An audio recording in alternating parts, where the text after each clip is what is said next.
नमो अरहंताड़ं नमो सिद्धाड़ं नमो आयर्याड़ं नमो अध्यायाड़ं नमो लोये सव्यसाहुडं मोक्षमार्गस्य नेतारं भेत्तारं कर्मभूभृतां ज्ञातारं विश्वतत्त्वानां वन्दे तद्गुणलब्धये।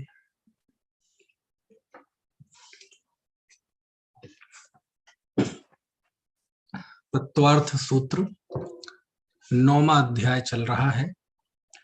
9वें अध्याय का कल 36वां सूत्र पढ़ा था।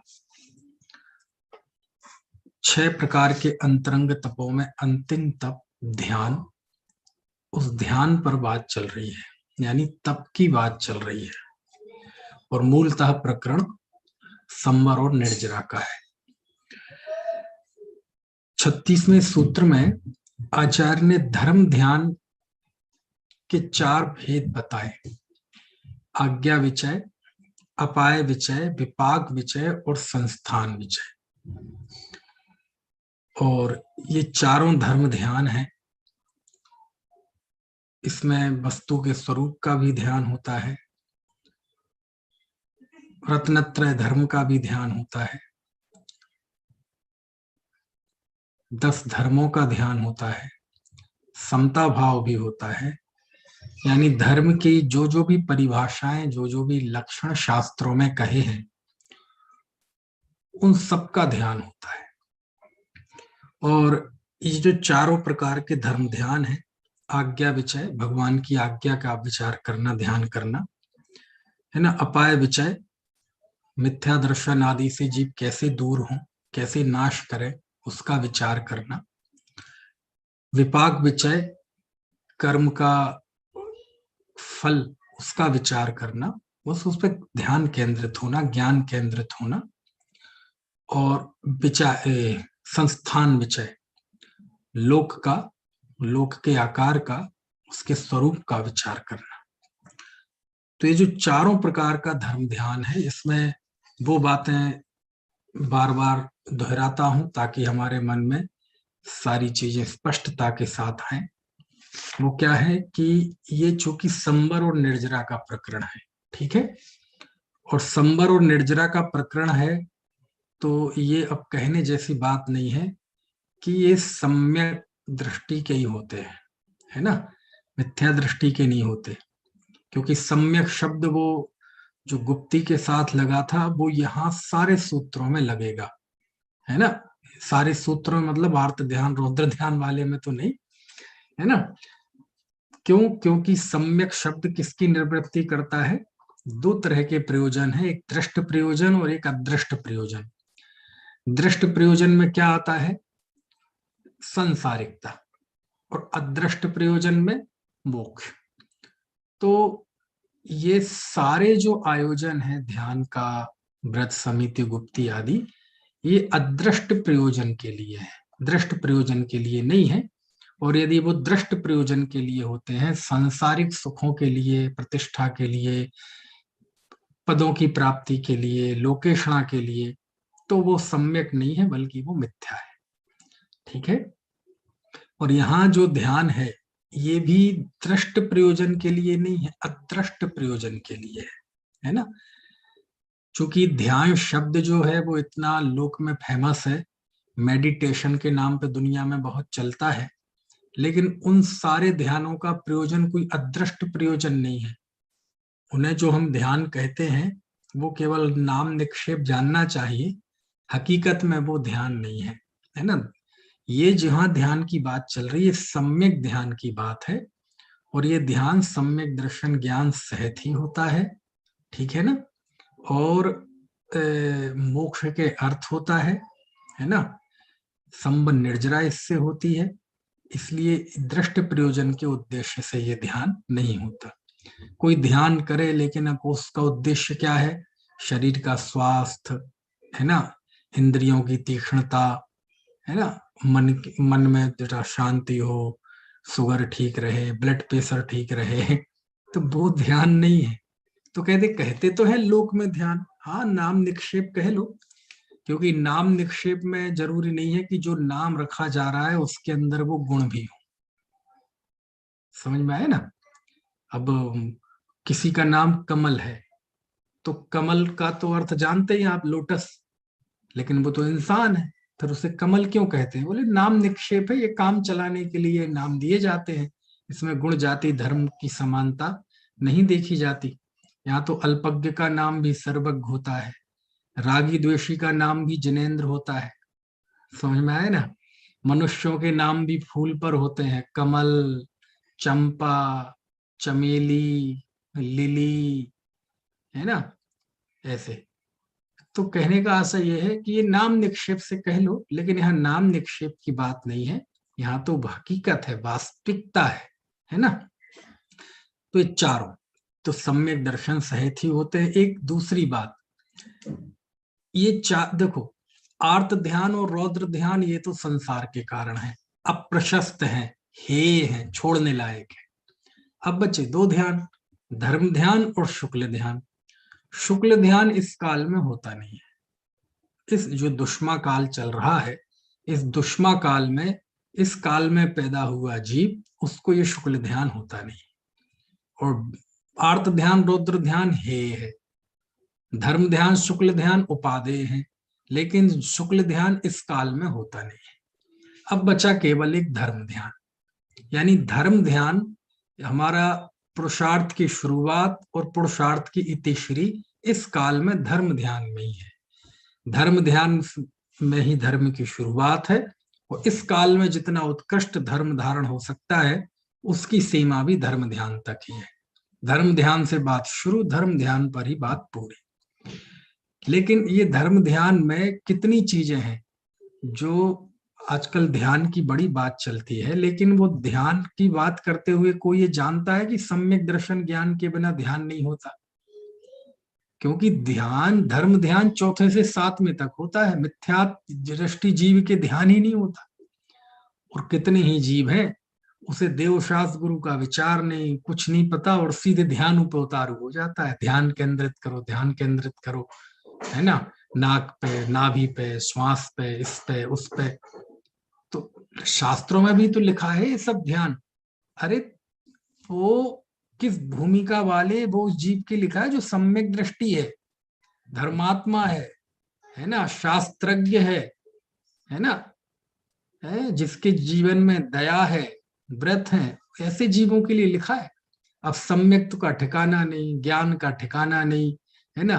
व्यक्ति कुदेव कुगुरु कुधर्मों की पूजा करता है, उनकी भक्ति वंदना करता है ना, अभी अष्टमूल गुणों का पालन नहीं है, व्यसनों का त्याग नहीं है, और ऐसे जीव को सीधे ध्यान के क्षेत्र में उतार देते हैं, समझ में है ना?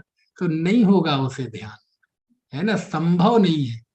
नहीं तो ध्यान होता तो है, हाँ होता है ना, कौन सा आर्त ध्यान रौद्र ध्यान होता है? नहीं, थोड़ा चित्त भी भीगता है, मन भी लगता है, अच्छे अच्छे भाव भी आते हैं, आते होंगे, लेकिन वो धर्म ध्यान नहीं है ना। नाम निक्षेप से कहना हो तो कह लो, लेकिन वो धर्म ध्यान नहीं है। वो ध्यान का अभ्यास कहला सकता है, वो भावना कहला सकती है, शुभ भावना कहला सकती है ना, लेकिन वह धर्म ध्यान नहीं है। ये और बात है कि धर्म ध्यान होने के पहले शुभ ध्यान होगा, भावना होगी, है ना पूर्वचर व्यवहार के रूप में वो होगा, लेकिन ध्यान की शुरुआत तो चौथे गुण स्थान से ही होती है। और ध्यान के बिना, ये बात भी सत्य है, जो मैंने ये बात बताई ये भी सत्य है। अब दूसरी बात बता रहा हूं, ध्यान के बिना सम्यक की उत्पत्ति भी नहीं होती, है ना, ये भी बात सत्य है। अब स्वाभाविक है कि सम्यक की उत्पत्ति किसके होती है? मिथ्या दृष्टि की होती है। जो मिथ्या दृष्टि था वो ही सम्यक दृष्टि होगा। तो वह मिथ्या दृष्टि भी जब सम्यक दृष्टि होगा, तो वह उसका काल जो होगा वो शुभ भावना का काल होगा, धर्म भावना का काल होगा। उस समय भी वो ध्यान का प्रयत्न कर रहा होगा, लेकिन जब तक मिथ्यात्व दशा है तो उसको ध्यान नहीं कहेंगे। और जो ही मिथ्यात्व टूटा करण लब्धि के परिणाम में जाके और सम्यक दृष्टि हुआ, तो वो ही उसका पुरुषार्थ, वो ही उसकी ज्ञान की एकाग्रता ध्यान है। समझ में आया ना? तो सब चीजों को सब तरह से समझना चाहिए, है ना। एक एक चीज के अनेक अनेक पहलू होते हैं। कई बार हम एक पहलू को इतना ज्यादा समझ लेते हैं कि दूसरे पहलू की कोई बात कर दे तो हम एकदम चौंक जाएंगे और एकदम निषेध पे उतर आएंगे। ना ना, ऐसा होता नहीं। बहुत पहलू होते हैं एक एक चीज के। हमें जो हमारा स्याद्वाद अनेकांत है वो यही तो बताता है कि वस्तु को परिपूर्णता के साथ देखें। उसके अनेक विरुद्ध पहलू होते हैं। कुंद कुंद देव ने लिखा शब्द, सत्ता सब पयत्था सबिस्वरूपा अनंत पज्जाया भंगुपाद दुभत्था सब पड़ी पक्खा हवदी एक का। उसमें सत्ता वस्तु के लिए एक विशेषण दिया, सब पड़ी पक्खा। जो संसार है, संसार की प्रत्येक वस्तु है, वो प्रतिपक्ष सहित है। प्रतिपक्ष सहित यानी जो आप उसके बारे में कह रहे हैं उससे विरुद्ध भी कुछ होगा उसके अंदर, है ना। उसको कहते सब परिपक्खा। यदि वो सतरूप है तो असत रूप भी है। सब परिपक्खा, प्रतिपक्ष सहित, अपने विरुद्ध धर्म के साथ है वो भाव रूप है तो अभाव रूप भी होगा, एक रूप है तो अनेक रूप भी है। समझ में आया ना। नित्य है तो अनित्य भी है, सामान्य है तो विशेष भी है, भेद रूप कहा तो वह अभेद रूप भी होगा, है ना। ऐसे चलिए, वो उत्पल जी कुछ प्रश्न पूछना चाह रहे थे, पूछ लीजिए। अभी आप हाथ खड़ा कर रहे थे ना। नहीं, वो गलती से हुआ था। अच्छा अच्छा, है ना। कोई तो सवाल नहीं। ऐसे ही धर्म ध्यान के भी, अब देखो, धर्म ध्यान सम्यक तो सहित होता है। ध्यान के नाम पे जो प्रोपेगंडा चलाने वाले जीव कभी ये बात बताते हैं कि मिथ्या दृष्टि के ध्यान नहीं होता। दूसरा, सम्यक दृष्टि ज्ञानी धर्मात्माओं के ये ध्यान होता है। दूसरी बात, इस ध्यान में ज्ञान बहुत जरूरी है। ध्यान के मूल में ज्ञान है। ध्यान के मूल में क्या है? ज्ञान। ध्यान कोई अलग से नई चीज है, ज्ञान की ही स्थिरता का नाम ध्यान है। जानना ज्ञान है और जानते रहना लगातार, उसका नाम ध्यान है। तो ध्यान के लिए ज्ञान जरूरी है। और आप देखो, ये 4 प्रकार के धर्म ध्यान में, ये बिना शास्त्र को जाने, बिना, है ना, आगम का सेवन किए, युक्ति का अवलंबन लिए, है ना, ये सारी चीजें हो सकती है। पूरे धर्म ध्यान में देख लो आप, पूरे धर्म ध्यान के 4 भेदों में आज्ञा विचय, अपाय विचय, विपाक विचय और संस्थान विचय, चारों ही में आगम की मुख्यता है। चारों में ही शास्त्र के अध्ययन की मुख्यता है कि उस जीव ने शास्त्र से ये सारी चीजें, अब आज्ञा प्रमाण, आज्ञा से जानता है जीव, उसके तर्क नहीं कर सकता, प्रमाण नहीं, कोई उसके पास हेतु नहीं है, लेकिन बस सर्वज्ञ ने कहा है और वो शास्त्र में लिखा है, सर्वज्ञ अन्यथावादी नहीं हो सकते। ऐसा चिंतन, ऐसी एकाग्रता, उसका नाम आज्ञा विचय नाम का धर्म ध्यान है। तो बोलो, इसमें भी काय की मुख्यता है? ये सारी चीजें जब सर्वज्ञ नहीं है और सर्वज्ञ कथित वस्तु का स्वरूप है और हमारे अनुभव में आती नहीं है वो चीज, तो यहां भी किसकी प्रामाणिकता बताई जा रही है? शास्त्र की प्रामाणिकता, है ना। तो चारों ही धर्म विधान में शास्त्र ज्ञान की बहुत मुख्यता है। इसलिए कभी हमें इससे दूर नहीं रहना चाहिए, बहुत पढ़ना चाहिए, बहुत सीखना चाहिए। जहां ज्ञान मिले वहां से सीखो, है ना। कंठस्थ करना चाहिए चीजों को, बारीकी के साथ पढ़ना चाहिए। और उसमें जो चित्त रमता है वो ध्यान है। देखो लिखा ना, आज्ञा विचय, अपाय विचय, विपाक विचय, संस्थान विचय, चारों में ही आगम के सेवन आधार है, आगम का ज्ञान आधार है। यही कारण है कि आचार्य कुंद कुंद देव ने, आप प्रवचन सार में जाएंगे तो तीसरा अधिकार है उसमें, महाधिकार, जिसे कहते हैं चरणान योग सूचक चूलिका, गाथा 201 से 275 तक, ठीक है, अमृतचंदाचार्य की टीका के हिसाब से। तो उसमें एक अंतराधिकार है। महाअधिकार के अंदर जो छोटे छोटे चैप्टर होते हैं, है ना, उसे कहते अंतराधिकार। तो उसमें एक मोक्ष मार्ग प्रज्ञापन अधिकार, और मुझे ध्यान आ रहा उसकी 231वीं गाथा, 3-4 गाथाओं में वहां आगम ज्ञान का महत्व बताया है। तो वहां आगम ज्ञान का महत्व बताते हुए आचार्य कहते हैं, ध्यान की बात है लेकिन ध्यान के मूल में ज्ञान है। और ज्ञान के मूल में आगम है। ये जो मैंने अभी आपको बात कही, ये तीनों बातें आचार्य ने एक गाथा में कही। जो भी मैं कहता हूं मेरे दिमाग में वो गाथा और सब रेफरेंस रहते हैं, वो मैं बताऊं चाहे ना बताऊं, लेकिन वो याद रहती है गाथा तो बता देता हूँ। प्रकरण पृष्ठ नंबर याद हो तो, नहीं तो कहते मुझे ध्यान आ रहा है और वहां पढ़ा है, शायद वहां होना चाहिए, वहां ऐसे काम चलाता हूँ। लेकिन जब गाथा ही याद है तो फिर मजा ही अलग है उसका। गाथा 231 या 32 में से ही है ना। आज वो नहीं है क्या कर सुरेश जी, है ना, वो बता देते हैं बाद में मुझे उसमें चैट बॉक्स में, यदि मैं डाउट करूं ना कि ये है या ये, तो वो बता देते हैं कि इस नंबर की है। चलिए, तो उसमें आचार्य लिखते हैं, एयगदो समणो एयगम ऋच्छिदस् अथेसु ऋच्छित्ति आगम दो आगम चेट्ठा तदो जेठा। क्या है गाथा? एयगदो समणो एयगम ऋच्छिदस् अथेसु ऋच्छित्ति आगम दो आगम चेट्ठा तदो जेठा। क्या अर्थ है इसका? देखो थोड़ा सा समझते हैं, है ना।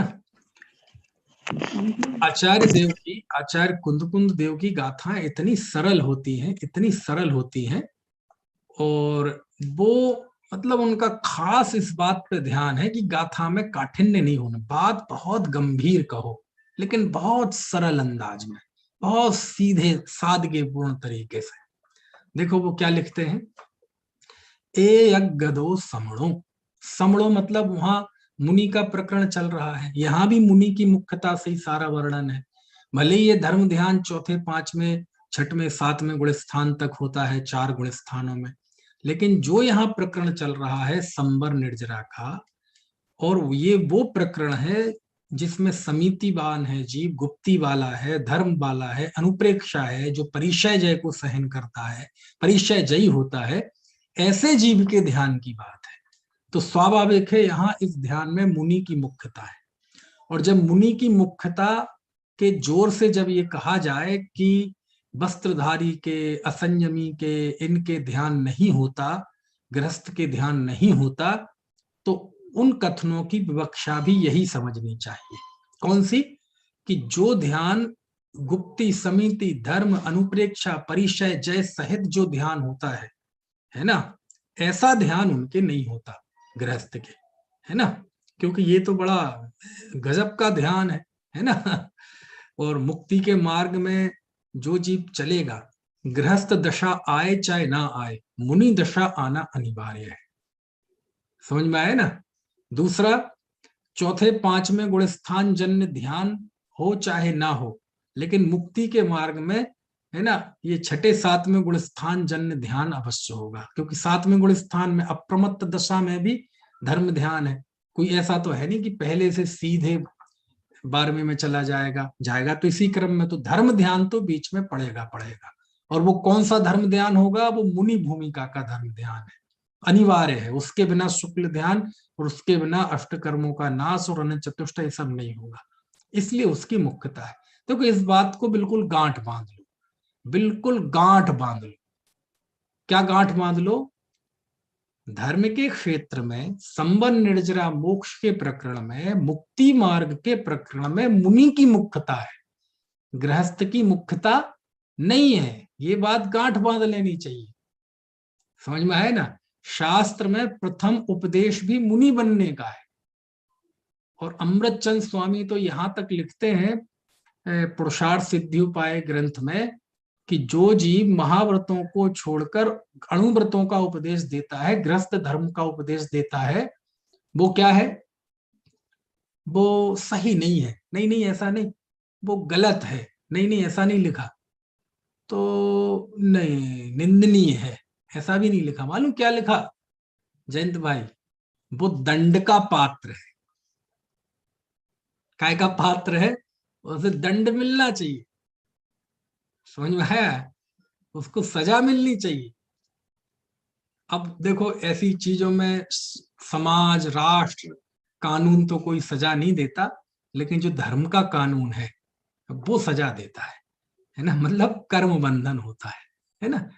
तो इसलिए इस बात को कहीं यदि मुनिपने की मुख्यता से कहा जाए कि गृहस्थ मोक्ष मार्गी नहीं है, तो ये बात सही है, ये कोई झूठ नहीं है, क्योंकि सारी बातें सापेक्ष होती हैं। एक सम्यक दृष्टि गृहस्थ है, चौथे गुण स्थान बढ़ती, उससे समंत भद्र स्वामी लिख रहे गृहस्थो मोक्ष मार्गस्थो, गृहस्थ मोक्ष मार्ग में स्थित है। क्यों?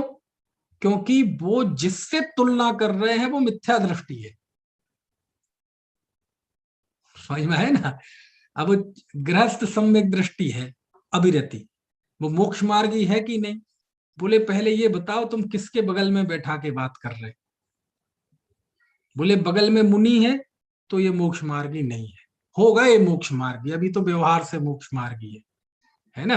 अभी तो इसके मोक्ष मार्ग का श्रद्धान है, अभी हो। एक बात टोडरमल जी ने लिखी है जो मैं बता रहा हूं, खोल के बता सकता हूं पृष्ठ। दूसरा, किससे तुलना की जा रही है? मिथ्या दृष्टि से। सम्यक दर्शन की महिमा बताई जा रही है, तो मिथ्या दृष्टि के बगल में रख दो तो ये मोक्ष मार्गी है। इसने 41 प्रकृतियों का संवर कर दिया, अनंत संसार का नाश कर दिया है, इसे ये मोक्ष मार्गी नहीं होगा तो क्या वो मिथ्या दृष्टि मोक्ष मार्गी होगा? उसके विजन में मोक्ष आ चुका है। कितने भाव होंगे? यदि क्षायक सम्यक दृष्टि हो जाए तो 3-4 भाव अधिकतम, इससे ज्यादा होते नहीं। अनंत संसार के आगे 4 भाव क्या है? कुछ भी नहीं। तो सब विवक्षा है ना?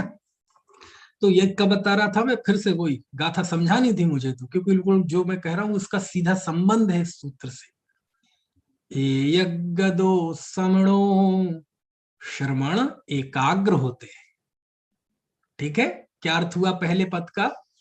यज्ञदो समणो, जो श्रवण होते हैं वो एकाग्र होते हैं। यज्ञदो, एकाग्र होते हैं, क्योंकि ध्यान की बात चल रही ना, यहां भी एकाग्रता की बात चल रही है ना, एकाग्रता का नाम ध्यान है ना? तो श्रवण एकाग्र होते हैं। यज्ञदो समणो, श्रवण एकाग्र होते हैं, अथवा जो एकाग्र होते हैं वो श्रवण होते हैं। अब किसमें एकाग्र होते हैं? यज्ञदो समणो एयज्ञम ऋच्छिदस्त अर्थेषु, वह सुनिश्चित किए गए अर्थ में एकाग्र होते हैं। यानी जो उन्होंने अपने सम्यक ज्ञान में वस्तु का जो स्वरूप सुनिश्चित कर रखा है उसमें एकाग्र होते हैं। अब देखो आज्ञा विचय में अभी ये संस्थान विचय के भेद बताए, पिंडस्थ ध्यान है ना, पदस्थ ध्यान, रूपस्थ ध्यान, रूपातीत ध्यान, उनका स्वरूप समझेंगे तो आपके कितने अज्ञान टूट जाएंगे। बहुत जबरदस्त स्वरूप है। आप ज्यादा दूर नहीं जाए तो सरलता से पढ़ना हो तो रत्नकर्ण श्रावकाचार्य की जो भाषा वचनिका है पंडित सदा सुखदास जी की, उसमें पढ़ सकते हैं आप, है ना? तो 4 प्रकार का ध्यान, कौन कौन सा? धर्म ध्यान, पिंडस्थ ध्यान, पदस्थ ध्यान, रूपस्थ ध्यान, रूपातीत ध्यान, ये सब धर्म ध्यान है ना? हम मन में रमो और हंताड़म ऐसा बोल रहे हैं, और है ना, और चित्त में अरहंत परमेष्ठी अष्ट प्रार्तिहार सहित कमलासन पर विराजमान उनका जो बिंब है वो हमारी ज्ञान में खड़ा हो रहा है, इसका नाम धर्म ध्यान है। समझ में आया ना? धर्म ध्यान है, ऐसा सब लिखी शास्त्रों में बात है। तो लेकिन ये ध्यान कब होगा? तो जो आपने ज्ञान में अर्थों का सुनिश्चय कर लिया है, बहुत गंभीरता से समझना ये बात को, हम तत्व समझ रहे हैं, सीख रहे हैं, कहीं भी कोई कचास नहीं रह जाए, है ना? तो हमने जो ज्ञान में वस्तु का स्वरूप सीख रखा है, शास्त्र के अनुसार सीख रखा है, आगम का सेवन करते हुए सीख रखा है, अथवा गुरु से समझकर सीख रखा है, क्योंकि गुरु की वाणी भी तो आगम ही है ना, तो वो जो हमने सीख रखा है उसमें एकाग्र होते हैं। समझ में आया ना? आत्मा में एकाग्र होते हैं, तो आत्मा भी हमारे प्रत्यक्ष ज्ञान का विषय नहीं है। अच्छा बताओ, आपने से आत्मा कितने लोगों ने देखा? किसी ने नहीं देखा। इस काल में दिखता भी नहीं है। क्या मतलब हुआ? दिखता नहीं है मतलब आत्मा अरूपी द्रव्य है। समझ में आया ना?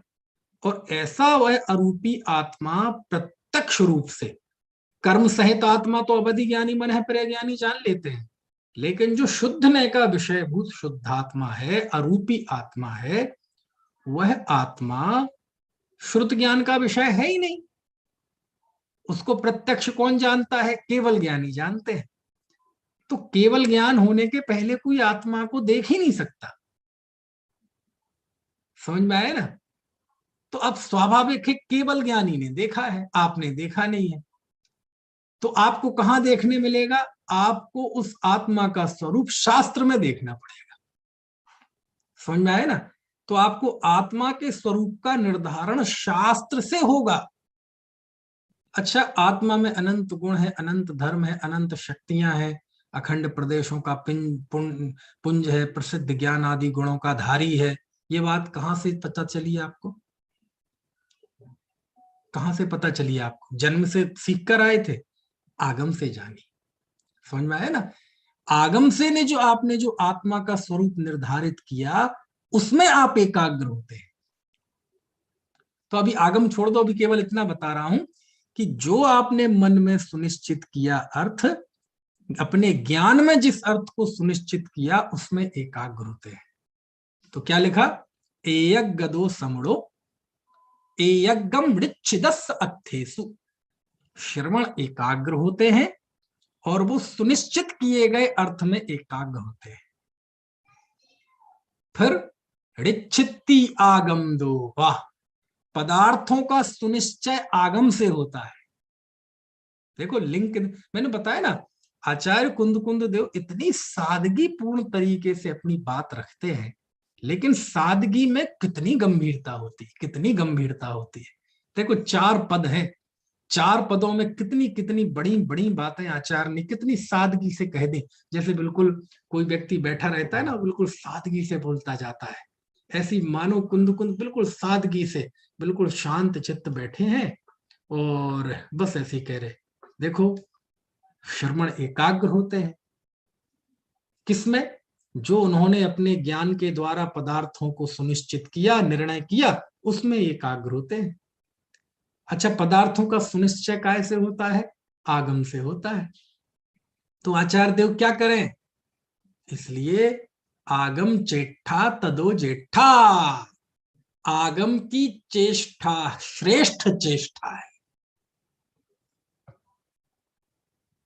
समझ गए? आगम चेष्टा मतलब आगम के सेवन के लिए किया गया प्रयत्न, आगम निष्ठ चेष्टा।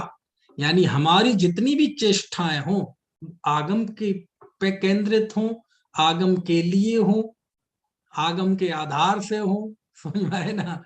सब ये आगम की चेष्टा श्रेष्ठ चेष्टा है। देखो क्या बात। तो देखो आचार्य ने ध्यान को सीधा काय से जोड़ा? आगम से जोड़ा। और आप देखो ये 4 प्रकार के धर्म ध्यान में आगम है, चारों में। आज्ञा विचय, अपाय विचय, विपाक विचय, संस्थान विचय।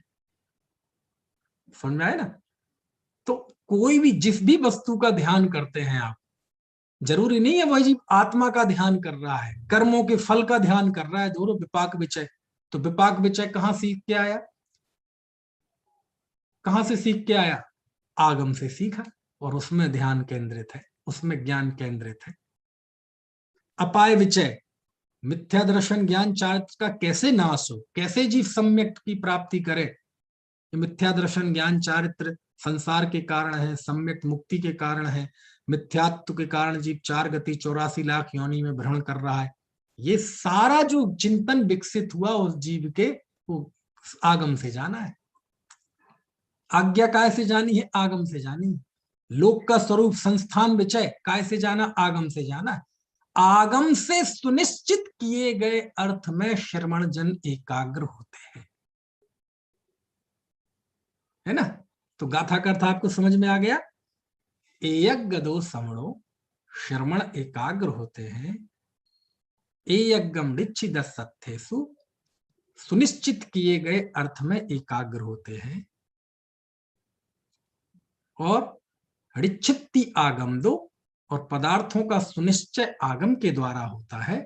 इसलिए आगम चेष्टा तदो जेठा, अतः आगम की श्रेष्ठा ही चेष्टा ही श्रेष्ठ चेष्टा है। ठीक है? ऐसे समझ में आया? चलो अब ये 1.5 लाइन का जो अर्थ बताया, आखिरी का जो पद है, ये पद बहुत जबरदस्त है। ये बिल्कुल वैसा ही है जैसे हम झंडा लेते हैं ना, दंसण मूलो धम्मो, दंसण मूलो धम्मो, बिल्कुल स्लोगन जैसा बन गया। स्लोगन बन गया ना, चारित्तम खलु धम्मो, चारित्तम खलु धम्मो, स्लोगन बन गया ना। आगम चक्षु साहू, आगम चक्षु साहू, आगम चक्षु साहू भी यहीं आया है दो गाथाओं के बाद। आगम चक्षु साहू इंद्रिय चक्षुणी सब भूदाणी, देवाय ओहि चक्षु सिद्धा पुण शब्दा चक्षु। इसी प्रसंग में आया है कि साधुओं के लिए तो आगम ही उनकी आंखें हैं। वो इन आंखों से नहीं देखते, वो आगम से चीजों को देखते हैं। समझ में आया ना, उनकी दृष्टि आगम है, उनकी आंख आगम है, उनकी आंख नाक कान जुबान सब कुछ आगम है ना। तो ये स्लोगन बन गए आगम चेत। ऐसे ही ये भी एक स्लोगन है, इसका उतना प्रचार नहीं है, लेकिन अपन वाणी में प्रयोग करने लगेंगे तो ये भी जुबा पे चढ़ जाएगा हम सबके। कौन सा? आगम चेट्ठा तदो जेठा। क्या है स्लोगन? आगम चेट्ठा तदो जेठा। अतः आगम की चेष्टा वो ही सबसे बड़ी चेष्टा है। इसी भूमि पर तो लिखा है सब, क्योंकि पंचम काल में यही रेणसार में लिखा कि भैया इस पंचम काल में तो सूत्रों का अध्ययन ही ध्यान है। अज्झणमेव झाणम, ये सब इन सूत्रों में लिखी है बातें, बस अपन को उस निकाय से देखना पड़ता है। अब ये धर्म ध्यान के चारों भेदे में आगम फैला हुआ है कि हमने जो आगम के द्वारा पदार्थों का सुनिश्चय किया तो उसका ध्यान करता है। आत्मा का ध्यान करते हैं ना, तो आत्मा को भी हमने आगम से ही जाना है। मैं एक हूं, शुद्ध हूं, अष्ट कर्मों से रहित हूं। 8 कर्म किससे जाने? आप पेट से सीख के आए थे, आपको केवल ज्ञान है। और 8 कर्मों से रहित हूं, आत्मा निष्कर्म है, शुद्धने से, ऐसा काय से जाना? ये नए काय से जाने आपने? आगम से। 12वें गुणस्थान में भी आत्मा आगम प्रमाण है। तो फिर कहते हैं तो अनुभव करो, अनुभव करो। हाँ, अनुभव, जो आत्मा का अनुभव होता है, जो उसके सुख का अनुभव होता है, वो प्रत्यक्ष होता है। वो हम प्रत्यक्ष साक्षात अनुभव करते हैं। क्या मतलब हुआ? ऐसा भी हो सकता है कि आत्मा परोक्ष हो लेकिन उसका सुख का वेदन प्रत्यक्ष हो। हाँ, ऐसा ही होता है। वेदन चाहे दुख का हो चाहे सुख का हो, प्रत्यक्ष होता है। जिसका वेदन किया जाए वो वस्तु परोक्ष, लेकिन सुख और दुख का वेदन प्रत्यक्ष होता है। इसके लिए टोडरमल जी ने उदाहरण दिया, पंडित टोडरमल जी ने रहस्यपूर्ण चिट्ठी में, कि अच्छा बताओ, बोले गूंगा व्यक्ति है, गूंगे व्यक्ति को कहा मुंह खोलो, खोल दिया और उसके मुंह में गुड़ रखा, उसने खा लिया। बोले कैसा लगा? मजा आ गया, है ना। क्या खाया? पता नहीं। कौन से रंग का था? पता नहीं। कितना वजन था? पता नहीं जी। कौन सा ब्रांड था? पता नहीं जी। कहाँ का गुड़ था? है महाराष्ट्र वाला था कि उत्तर प्रदेश वाला था कि मध्य प्रदेश वाला था, है कि करेली वाला था? करेली का तो कोई बैठा भी नहीं होगा, क्या पता। पता नहीं जी। तो वो गुड़ और गुड़ के विषय में टेक्निकल जानकारियां, सामान्य ज्ञान उसको कुछ नहीं है, लेकिन जो मिठास का आनंद आया है उसमें स्पष्टता है, उसमें कहीं कोई संशय विपर्य अनद्ध बसा है, उसमें अस्पष्टता धुंधलापन उसमें कुछ नहीं है। मिठास जो आई है वो मिठास तो प्रत्यक्ष है। यदि हम गुड़ के बारे में, यदि वो अंधा नहीं होता और गुड़ को देखता, उसका रंग जानता, उसके बारे में पूरी पीएचडी होती गुड़ के बारे में,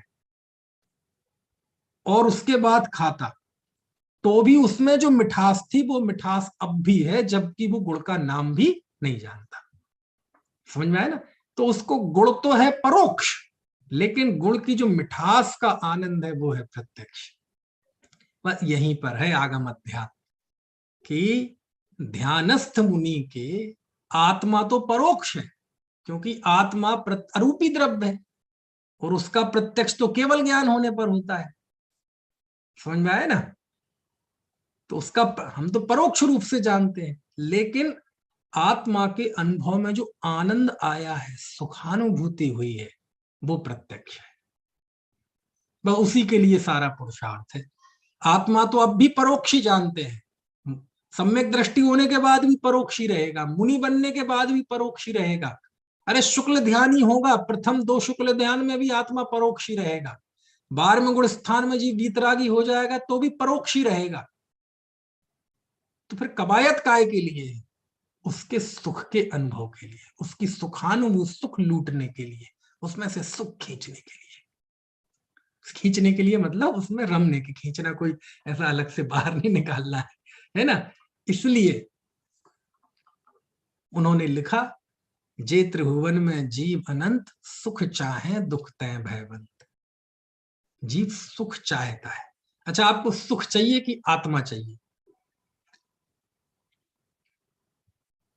अनुभूति आपको सुख चाहिए कि आत्मा चाहिए? समझ में आया ना?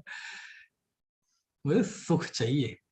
अब चूंकि वो सुख आत्मा में है इसलिए आत्मा चाहिए, लेकिन हमारी मूल जो हमारा गोल है, लक्ष्य है, एम है जीव का, वो सुख की प्राप्ति है ना? तो कितना बढ़िया लिखा, बहुत अच्छी गाथा लगती है मुझे, बिल्कुल यहाँ प्रकरण प्राप्त है वो गाथा। ए अग्गदो समड़ो ए अग्गम ऋच्छिदस्स थेसु ऋच्छित्ति आगम दो आगम चेट्ठा तदो जेठा। बोल के बताओ जरा, सूत्र बोलो, मैं सबको अनम्यूट करता हूं। अच्छा, कैसे होंगे?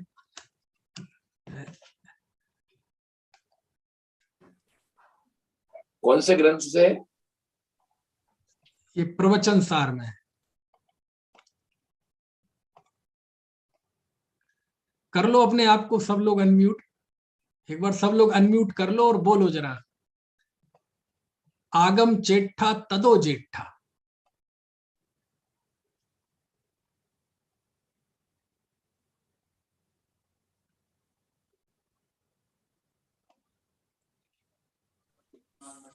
आगम चेट्ठा तदो जेठा। तदो जेठा।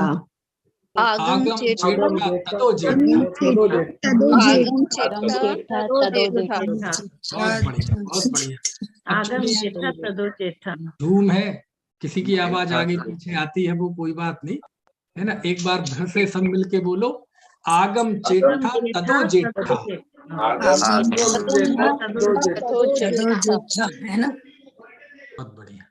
कौन से नंबर की? ये 231 होनी चाहिए, 231 ना, 231 होना चाहिए।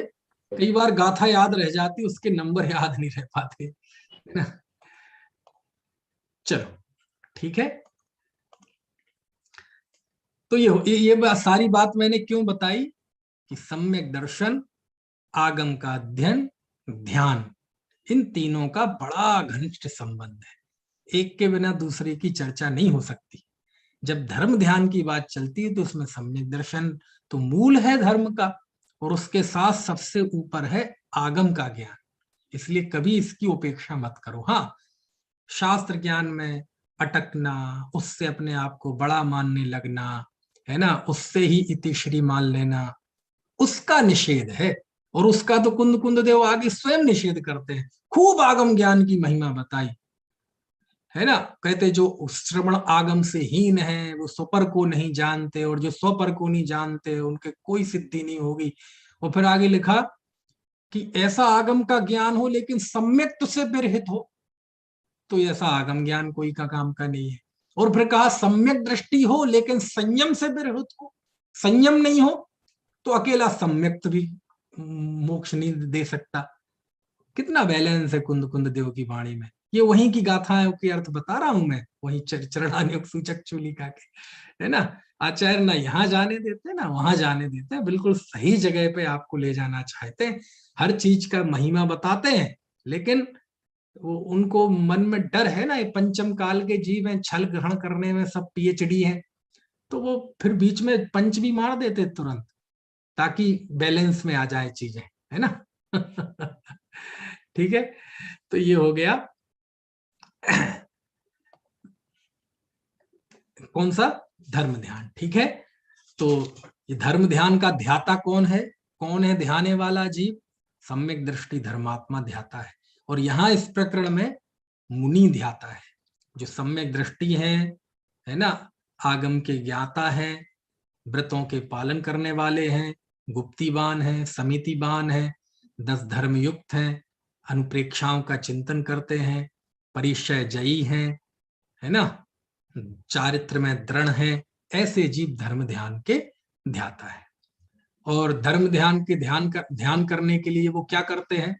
तो कल बताया था कि बुद्धि पूर्वक तो यही है कि निरापद स्थान पर जाना, कोलाहल से रहित स्थान पर जाना, शरीर को दृढ़ता के साथ अच्छे से स्थित रखना, तप के द्वारा शरीर को, है ना, ऐसा बना लेना कि उससे निर्ममत्व का भाव हो, है ना, बुद्धि पूर्वक यही। और जब ध्यान के अभ्यस्त हो जाते हैं तो फिर उनके लिए कोई नियम नहीं, वो तो कहीं भी ध्यान कर सकते हैं, है ना।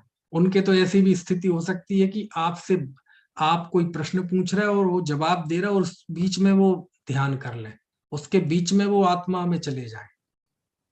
समझ में आए ना?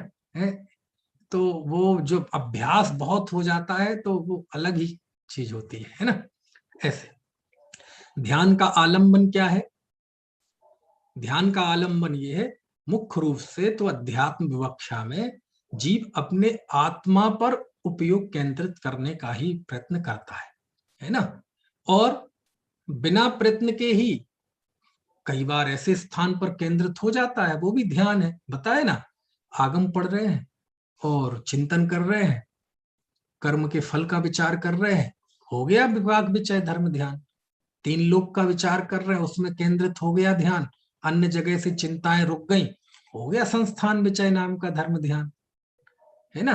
ओहो, दुनिया के जीव दुख में डूबे हैं, कैसे दुख से निकले? इससे निकलने का उपाय तो सम्यक दर्शन ज्ञान चारित्र है। ऐसा विचार मन में आ रहा था, ज्ञान की श्रृंखला चल रही थी और ज्ञान केंद्रित हो गया, अन्य चिंताओं का निरोध हो गया, हो गया अपाय विचय धर्म ध्यान। आगम की आज्ञा है, ये नहीं बदल सकती। सूरज पूरब की जगह पश्चिम से निकल जाए, ऐसा होगा नहीं, कहने की शैली होती है, लेकिन सर्वज्ञ के वचन मिथ्या नहीं हो सकते। ऐसी श्रद्धा युक्त, ऐसे विश्वास युक्त जब हमारा ज्ञान होता है और उसमें स्थिरता होती है तो हो गया आज्ञा विचय धर्म ध्यान। तो ये धर्म ध्यान तो ऐसे हो जाते हैं कि पता नहीं चलते हमें कि ये भी ध्यान है जी, ये भी ध्यान, हमें तो पता ही, हम तो मानेंगे ही नहीं कि आगम पढ़ना भी ध्यान है, आगम के चिंतन करना भी ध्यान है। समझ में आए ना?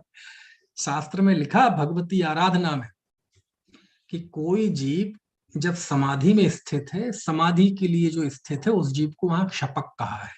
क्या कहा है? क्षपक।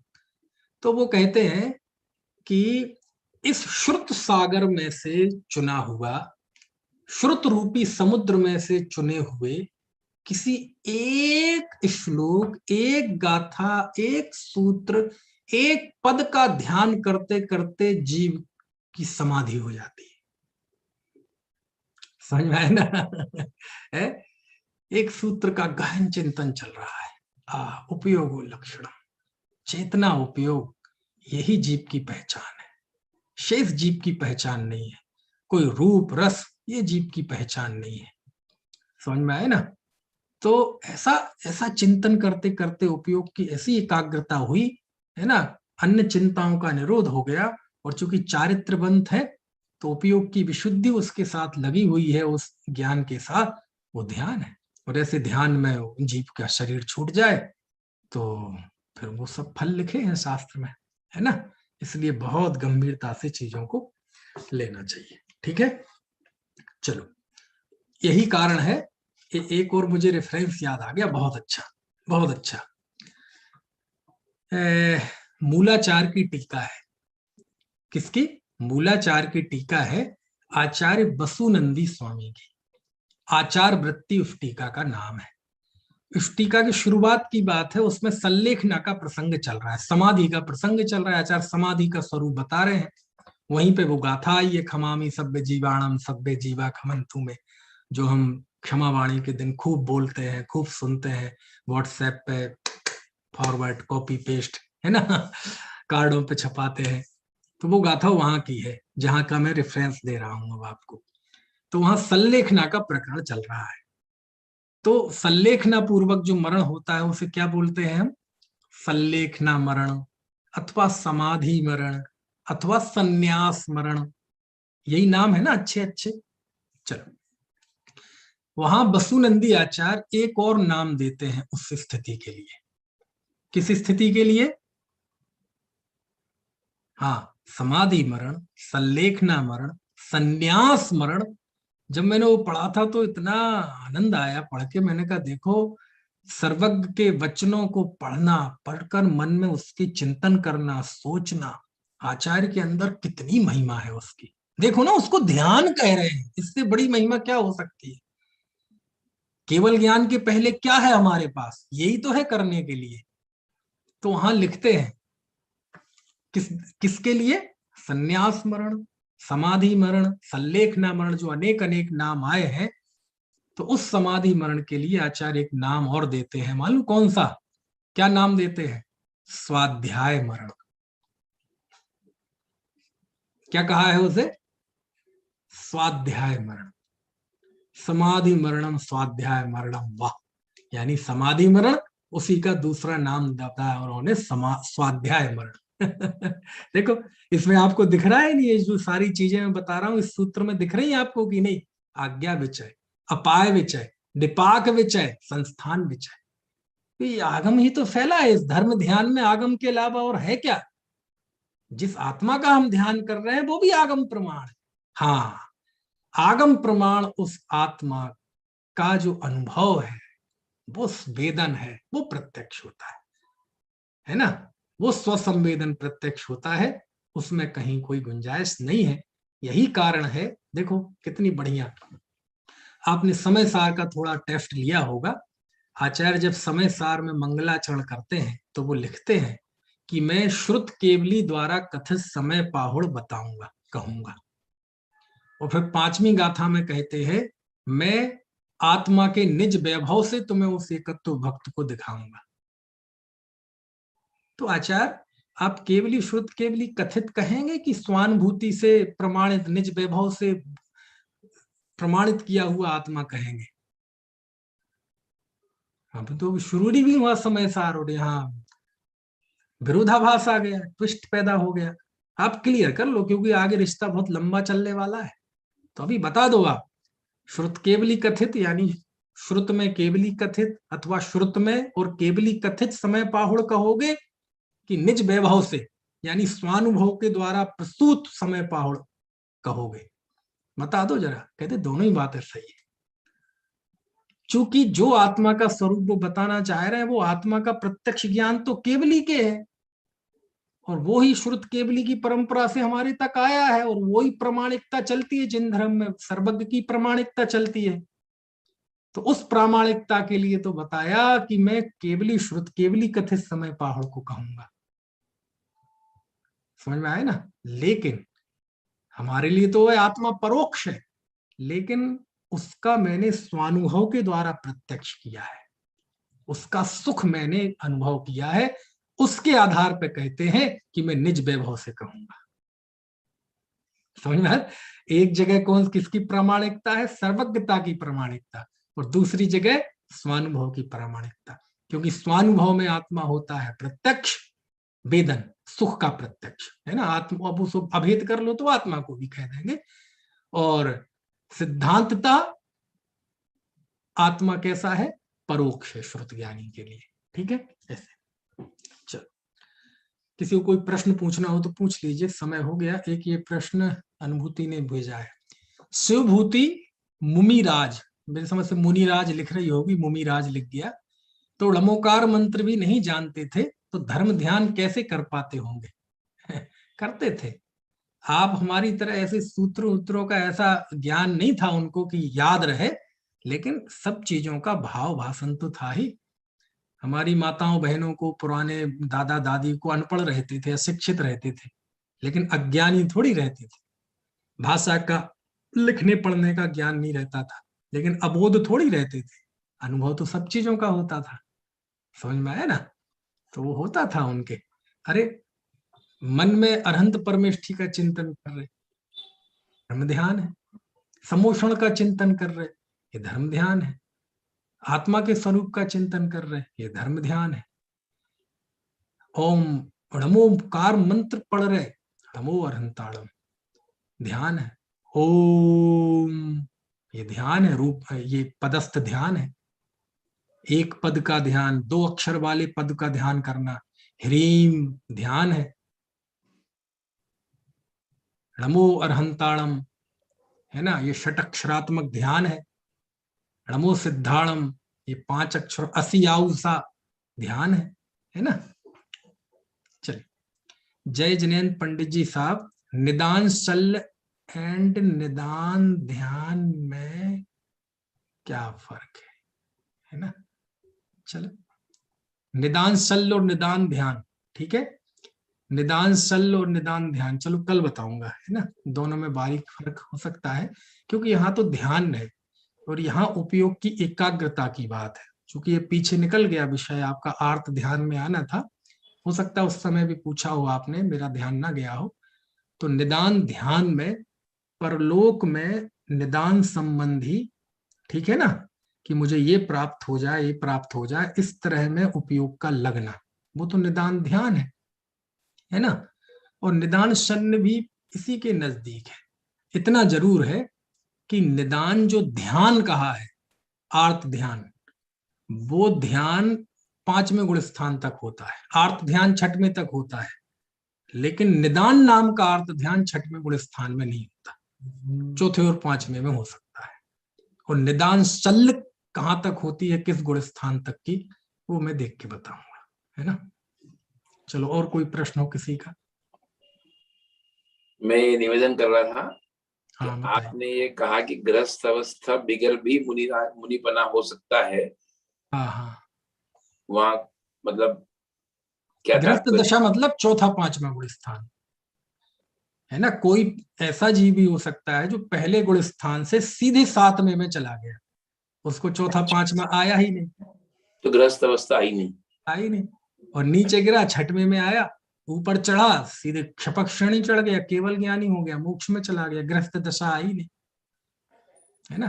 बराबर। कोई अनादि मिथ्या दृष्टि जीव, अनादि मिथ्या दृष्टि जीव अंतर मुहूर्त में मोक्ष चला जाता है। अंतर मुहूर्त के अंदर, एक बड़ा सा अंतर मुहूर्त लो, उसके अंदर मोक्ष चला जाता है।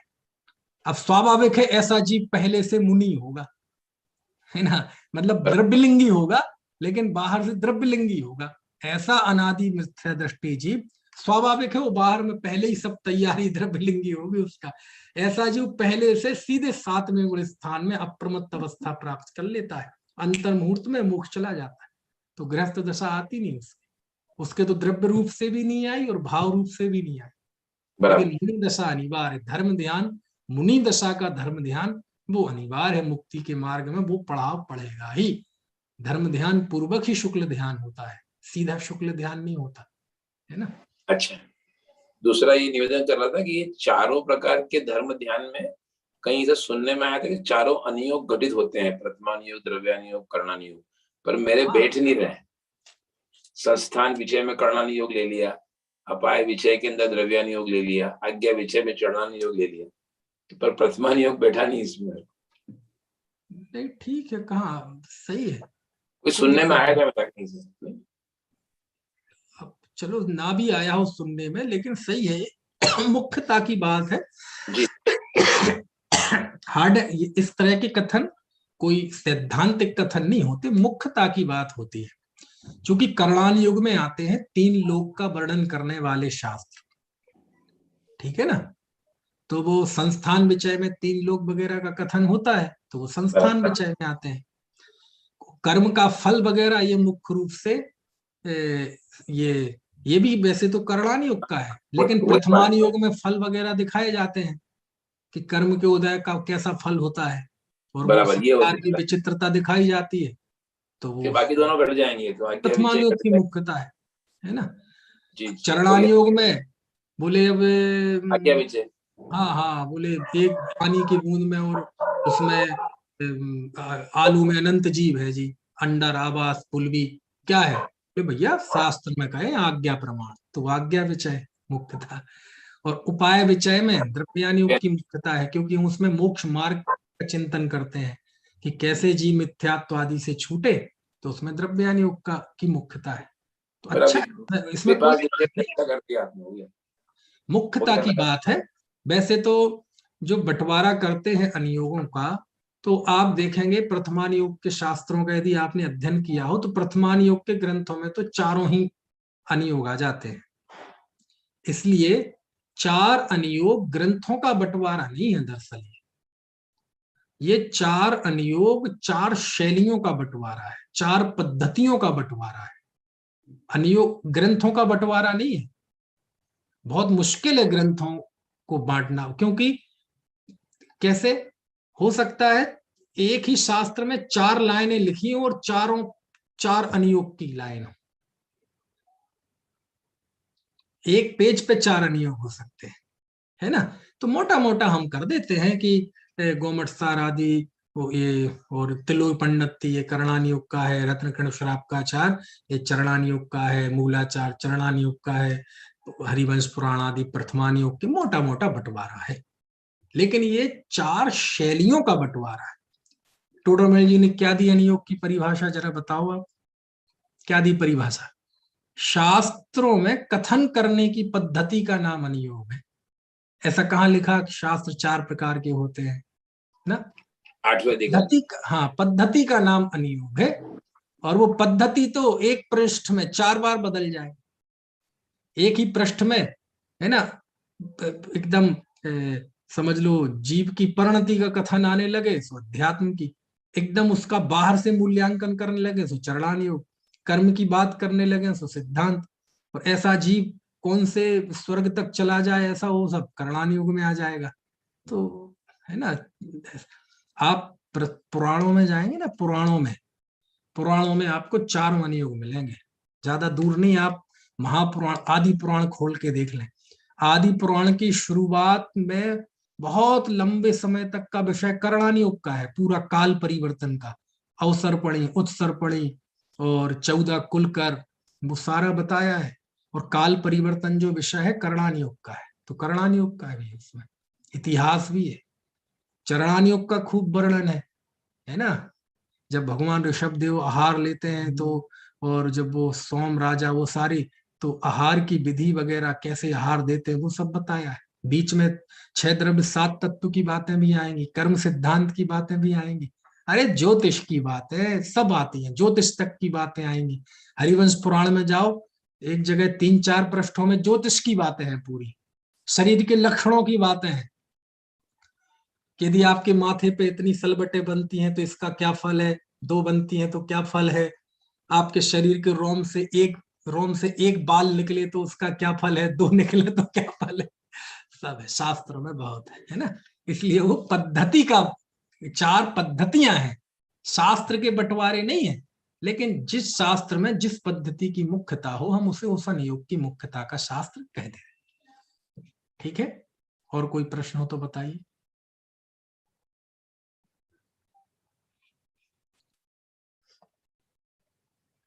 चलिए फिर अब आज की तो अभी ये क्लास है, कल से नहीं चलेगी, 17 तारीख तक, 18 का मैं बताऊंगा, क्योंकि कल से 8 बजे से 9 बजे तक सिद्ध चक्र विधान पर व्याख्यान होंगे, उनकी जयमाला का अर्थ होगा, और भी उसके संबंध में कुछ बातें होंगी, तो वो कल 8 से 9 होगी। लेकिन इस तरह से हमारे जूम पे नहीं चलेगा, वो ऑनलाइन चलेगा, यूट्यूब वाले चैनल पे चलेगा, है ना। लेकिन उसका समय ये रहेगा 8 से 9, है ना। वो मंदिर में चलेगी, तीर्थराज जैन मंदिर मेरठ में। चलिए, तो मेरठ वाले तो प्रत्यक्ष आए, क्योंकि मेरठ वालों को अलाउ नहीं है ऑनलाइन, है ना। वो 8 से 9, ऐसा कोई वायरस हम पूछेंगे कोई टेक्निकल से कि उसमें ऐसा कुछ आ जाए कि मेरठ वाले लोग यूट्यूब ना चला पाए 8 से 9 बजे तक, है ना। वो प्रत्यक्ष आए, है ना। मैं तो चाहते भी नहीं रहा था ऑनलाइन प्रसारण, लेकिन अब उन्होंने सूचना में डाल दिया है चैनल वगैरह की लिंक, कोई बात नहीं। लेकिन मेरठ वाले तो प्रत्यक्ष आए वहां, है ना। बाहर वाले जरूर चाहे तो, यदि उनके यहाँ स्वाध्याय नहीं हो रहा है मंदिर में, वैसे अष्टानी का शुरू हो जाएगी तो सब मंदिरों में स्वाध्याय होंगे, तो आप मंदिर जाएं, मंदिर में स्वाध्याय करें, वहां जो वक्ता व्याख्यान कर रहे हो वो आप सुने, नहीं है तो आप खुद पढ़े, लेकिन ये शाम का समय मंदिर जाए, है ना, वहां भक्ति स्वाध्याय आदि करें। चलिए, जावाणी के ज्ञान ते सूझे लोकालोक, सोवाणी मस्तक नमो सदा देतम्।